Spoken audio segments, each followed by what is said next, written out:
If you were ever interested in the topic of taxation and inequality, you've probably seen these two charts.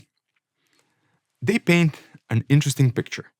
When top income tax rates were high from the 1930s to the 1970s, over 90% in the US and the UK, 70% in Germany and France, inequality was low. And when top tax rates declined since the 1980s, inequality shot up. Therefore, you might conclude that higher taxation causes a decrease in inequality. But in the words of Slavoj Žižek, but you are wrong.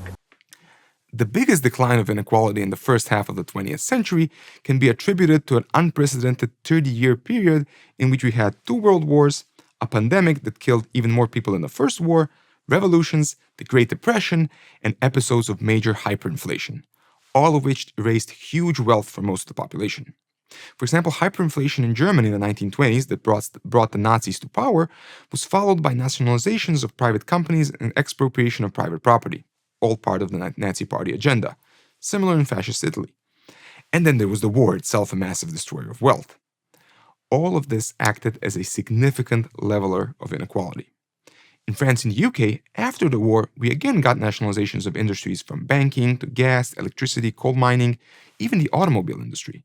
A famous example is how the French state nationalized the private company Renault, accusing its owner Louis Renault of Nazi collaborationism. The 5-6 years immediately after the war were particularly miserable for most people in Germany, but also across Europe. Therefore, the rapid decline of inequality during those times is much more likely a consequence of the war and their aftermath.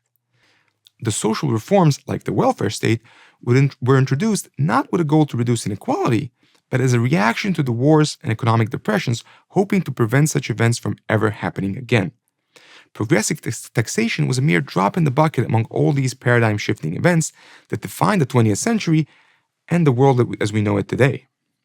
But let's stick with progressive taxation for a while. The problem here is that progressive taxation is not aimed at the true causes of inequality, the usurpation of political power.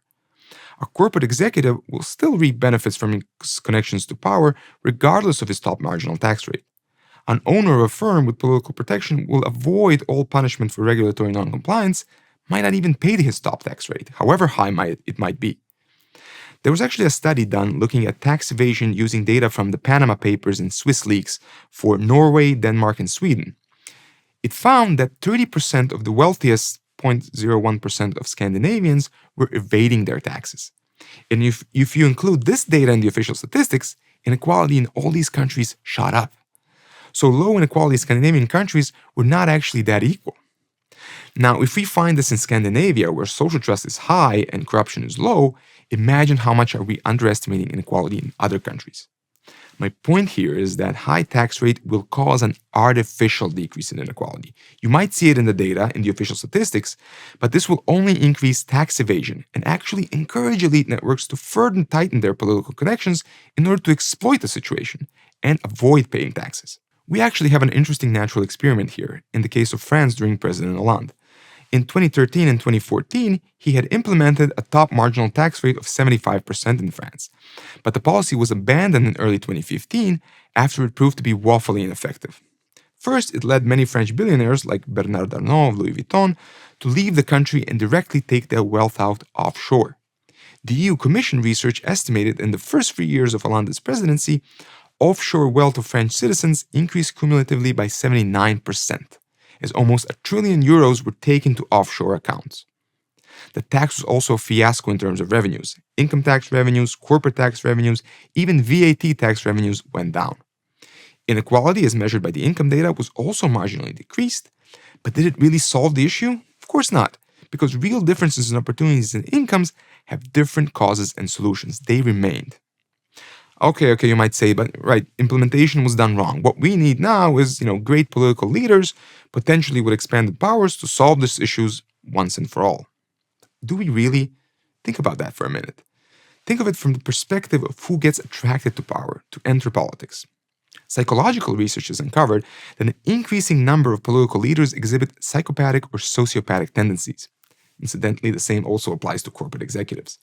So granting even more incentives to such individuals to obtain power seems absurd and counterproductive to the very idea of trying to achieve fair social outcomes. Now, politics obviously also attracts genuinely honest individuals with a strong moral compass. However, even a remote probability of having a sociopath in power necessitates trying to find a solution to prevent such an outcome. My point is, why even take the chance to pick a sociopath and give him so much power? No, it's not about picking one person to solve all social problems. It's about creating an inclusive system that favors trial and error solution, that re-empowers the citizens in the community while reducing political and corporate power. How to do this? Check in my next video on the 3 levers of social reforms.